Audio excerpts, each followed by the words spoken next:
Dear friends, welcome back to my channel English Mentor। इस particular session में हम माफी मांगने के अलग अलग तरीके कौन से हो सकते हैं इंग्लिश के अंदर, हम उन सभी तरीकों को सीखने वाले हैं। So let us start this brief session. सबसे पहले हम देख लेते हैं, सीखिए माफी मांगना इंग्लिश में। तो यानी जब आप सॉरी बोलते हैं, जनरली आप सॉरी कब बोलते हैं, आपसे कुछ भी गलती हो जाती है, और जब माफी मांगते हैं तो सॉरी भी अलग अलग ओकेजन में अलग अलग तरीके से बोला जाता है। जैसे कि मैं बात करता हूं, सबसे पहला है पार्डन। देखो, पार्डन जनरली कब बोला जाता है? पार्डन जनरली सपोज करें कि मैंने कुछ भी कहा और आप मुझसे कहना चाहते हैं कि सर प्लीज रिपीट कर दें, तो उस केस में भी आप पार्डन यूज करते हैं कि माफी चाहूंगा, तो वहां पर पार्डन आप यूज कर सकते हैं। इसी को थोड़ा और भी अच्छे तरीके से आप बोल सकते हैं, आई bag your pardon. It means, इसका मतलब होता है जो कुछ भी आपने कहा प्लीज आप उसको रिपीट कर दें। तो उस केस में जब आप माफी मांगते हैं तो वहां पर आप बोल सकते हैं आई बैग योर पार्डन। इसके बाद देखिए, आई एम टेरिबली सॉरी। देखो, टेरिबली मतलब होता है बहुत ही भयानक तौर से। सॉरी का मतलब माफी मांगना हो गया। जब आप सामने वाले को बोलते हैं कि मैं बहुत ही ज्यादा इस बात के लिए मैं माफी मांगना चाहता हूं, मुझसे गलती हुई है, तो आप बोल सकते हैं I am terribly sorry. I am sorry जो होता है वो सिंपल तरीके से, मतलब जब आप सामने वाले को बोलते हैं कि मैं माफी चाहता हूं जो मैंने मिस्टेक की है उसके लिए। आई एम रियली सॉरी भी बोल सकते हैं आप, टेरिबली की जगह रियली भी लगा सकते हैं। और आई एम ओफुली, देखो ओफुली भी मतलब भयानक तौर पे ही होता है, तो आप इसकी जगह पे रियली सॉरी, टेरिबली सॉरी, ओफुली भी बोल सकते हैं। तीनों का मतलब एक ही है, बट यहाँ पर जब आप सामने वाले को ये बोलते हैं कि आप बहुत ज्यादा किसी बात के लिए सॉरी फील कर रहे हैं, आपको उस बात की बहुत ज्यादा दुख महसूस हो रहा है जो गलती आपसे हुई है और आप उसके लिए माफी मांगना चाहते हैं, तब आप बोल सकते हैं रियली सॉरी, ऑफुली सॉरी या टेरिबली सॉरी आप बोल सकते हैं। एक्सक्यूज मी, ये जनरली कब किया जाता है? सपोज करिए जब आप किसी को क्या करते हो, बीच में इंटरप्ट करते हैं, तब आप उसको बोल सकते हैं, सपोज मैं बात कर रहा हूं और बीच में आप मुझे इंटरप्ट करते, तो आप बोल सकते हैं एक्सक्यूज मी सर। तो वहां पर भी आप जनरली एक मतलब जब आप सॉरी फील करते हैं तो वहां पर एक्सक्यूज मी बोल सकते हैं, एक्सक्यूज मी प्लीज। तो जब आप जनरली कोई भी चीज बोलना चाहते हैं इन बिटवीन किसी के बीच में, तो वहां पर भी आप एक्सक्यूज मी प्लीज बोल सकते हैं। At the same time suppose करें कि मैं किसी दरवाजे पे खड़ा हूं और अभी आपको जाने के लिए रास्ता चाहिए, तो आप उस टाइम भी कह सकते हैं एक्सक्यूज मी प्लीज, तो यानी कि मैं आपको रास्ता दूं। तो जनरली जब आप सामने वाले को बोलते हैं कि माफी चाहूंगा, यानी आप बीच में इंटरप्ट करने के लिए, या फिर बीच में आप कुछ बात बोलना चाहते उसके लिए, या आपको साइड चाहिए उसके लिए, या आप कुछ बात को कहना चाहते उसके लिए, तो एक्सक्यूज भी बोला जा सकता है। तो ये हमारा फर्स्ट स्लाइड के ऊपर हमने देखा कि किस तरीके से आप सॉरी बोल सकते हैं। ये अलग अलग तरीके हैं सॉरी बोलने के। इसके बाद नेक्स्ट स्लाइड पे देख लेते हैं हम। देखिए, एक एक्सप्रेशन है इंग्लिश के अंदर, आई did not mean that. Generally कई बार क्या होता है, आप कुछ बोलना चाहते हैं, कुछ आप बोल जाते हैं कुछ, और उसकी वजह से सामने वाले को हर्ट हो जाता है, सामने वाले को दुख होता है, और आप ये कहना चाहते हो मेरा ये मतलब नहीं था। यानी जब आपने जो बोला सामने वाले को उस बात के लिए बुरा लगा, तो आप कहते हैं मेरा ये मतलब नहीं था, तो आप उस टाइम कहते हैं आई डिड नॉट मीन दैट। और इसी को दूसरे तरीके से कहा जा सकता है माई मिस्टेक, यानी मेरी गलती है भाई। आई वॉज मिस्टेकन, यानी मुझसे गलती हो गई। आई वॉज मिस्टेकन का मतलब कि जो मैंने समझा था वो गलती थी, यानी मुझसे गलती हो गई, तो आई वॉज मिस्टेकन आप इस तरीके से भी बोल सकते हैं। आई मेस्ड अप, तो मेस्ड अप का मतलब गड़बड़ हो जाना, यानी मुझसे गड़बड़ हो गई, तो इस तरीके से बोल सकते हैं। I made an error, error का मतलब मिस्टेक हो गया, मुझसे मिस्टेक हो गई, मुझसे गलती हो गई। I did not mean that, यानी I did not mean that, my mistake.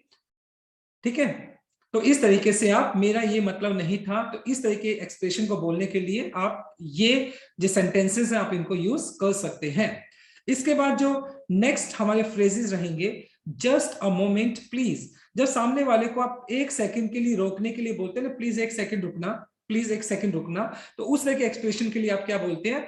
जब आपको किसी का थोड़ा सा वक्त चाहिए तब इन फ्रेजेस का इस्तेमाल करें।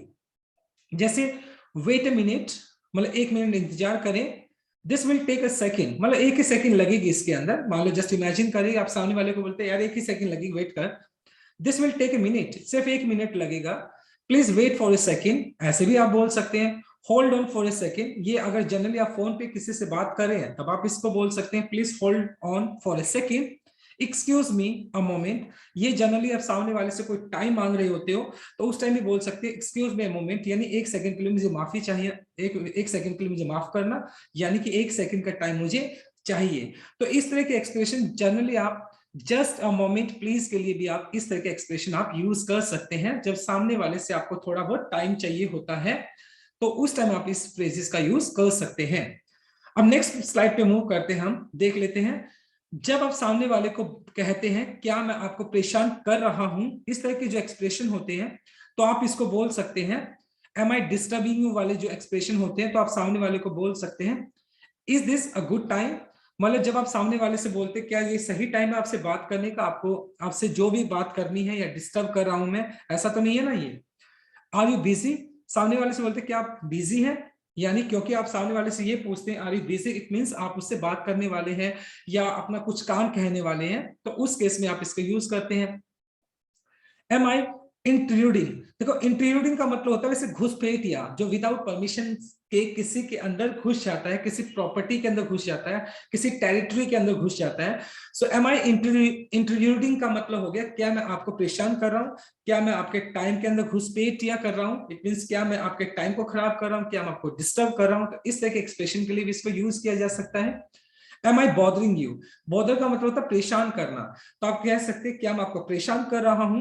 तो जब कभी आप इस तरह के एक्सप्रेशन यूज करते हैं क्या मैं आपको परेशान कर रहा हूं, तो इनमें से कोई भी एक्सप्रेशन आप यूज कर सकते हैं, राइट। इसके बाद देख लेते हैं हम हमारा जो नेक्स्ट एक्सप्रेशन है दैट्स माई फॉल्ट। मतलब जब आप अपनी मिस्टेक को एक्सेप्ट करते हैं कि आपने कोई गलती की और आप उसको एक्सेप्ट कर रहे हैं, तब आप ये बोलते हैं ये मेरी गलती है। यानी जब आप ये चीज को बोलना चाहते हो कि हाँ ये मेरी गलती है, मुझे माफी चाहिए, मैं अपनी गलती एडमिट करता हूं, तो इस तरह के एक्सप्रेशन के लिए आप यूज कर सकते हैं sorry I wasn't paying attention. Sorry I wasn't paying attention मतलब जब सपोज करें कि टीचर क्लास में पढ़ा रहे हैं और आपका ध्यान उसकी तरफ नहीं है, तो आप बोल सकते हैं sorry sir I wasn't paying attention, मेरा ध्यान आपकी तरफ नहीं था। Sorry I was negligent, negligent का मतलब इग्नोर्ड, मतलब जब आपका किसी भी चीज की तरफ ध्यान नहीं होता है तो आप नेग्लिजेंट आप यूज कर लेते हैं, इग्नोर्ड होता है इसका मीनिंग। इट्स माई फॉल्ट, ये मेरी गलती है। It was careless of me, मैं बहुत ही लापरवाह था, यानी जो भी मिस्टेक हुई मेरी लापरवाही की वजह से हुई, मैं लापरवाह था इस वजह से ये हो गया। आई एम टू ब्लेम, यानी इसके लिए मुझे ब्लेम करो, यानी ब्लेम का मतलब मेरे ऊपर आरोप लगो या मुझे इसके लिए ब्लेम करो, मेरी गलती है, मैं इसको एडमिट करता हूं। आई डिड दैट सॉरी, यानी ये मुझसे हो गया, सॉरी माफी चाहूंगा, आई डिड इट ये मुझसे हो गया, दैट का मतलब वो हो गया, इट का मतलब ये हो गया। So I did that sorry, I did it sorry मतलब मुझसे ये हो गया, मैं माफी चाहूंगा। तो इस तरह के एक्सप्रेशन आप जनरली यूज कर सकते हैं जब ये एडमिट करते हैं कि दैट्स माय फॉल्ट, ये मेरी गलती है, right. So my dear learners, ये जो एक्सप्रेशन है आप इनको जनरल अपनी डेली रूटीन के अंदर इनको यूज कर सकते हैं, and this is the best way to enhance your spoken English. I hope कि आपको ये सेशन अच्छा लगा होगा। Thanks for watching this video, please do like, share, comment and subscribe to my channel. So tomorrow I'll continue with another session. Till then, bye bye, take care and have a nice day.